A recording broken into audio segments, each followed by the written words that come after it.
भाई जिस बात का डर था आज वही हुआ।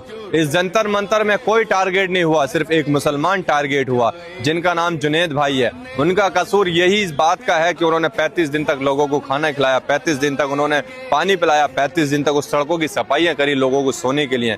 लेकिन आज ये जंतर मंतर भी खत्म हो गया, हमारे देश के स्टूडेंट्स की जीत भी हो गई है और क्या नाम है, धर्मेंद्र प्रधान ने इस्तीफा भी दे दिया है। लेकिन मेरे भाई, अब मेरा सवाल अभिजीत भाई से है, जो आज हमारे जो है जुनेद भाई को पुलिस परेशान कर रही है, उनके घर पर जाकर तोड़ फोड़ कर रही है, उनके घर पर जाकर उनकी किताबें फेंक रही है, उनके डैडी को, उनके भाई को पुलिस थाने में 10-10 घंटे तक रखा जा रहा है। मेरे भाई, मैं अब यही पूछ रहा हूँ कि आज हमारे देश के स्टूडेंट्स की जीत हो गई है, लेकिन हमारे भाई, अब हमारे बीच में एक जुनेद भाई हैं जो अब परेशान चल रहे हैं, क्योंकि इस जंतर मंतर में हजारों लोगों ने हजारों आवाजें उठाई, हजारों लोगों ने अपने अपने तरीके से जो है लोगों का साथ दिया, खाना खिलाया। लेकिन मेरे भाई, इस जंतर मंतर में सिर्फ एक मुसलमान टारगेट हुआ। क्यों?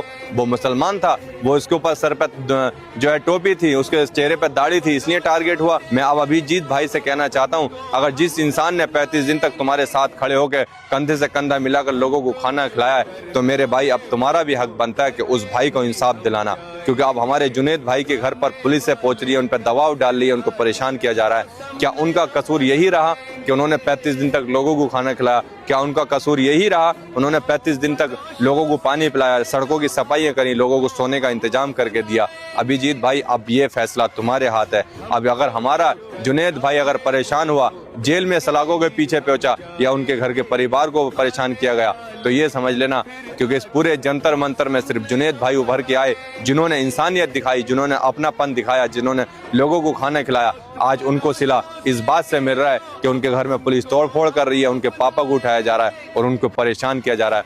मेरे जुनेद भाई को कुछ होता है तो इसके जिम्मेदार फिर हम लोग होंगे, ना कि सरकार। जो करना है वो तो करके ही हम जाए।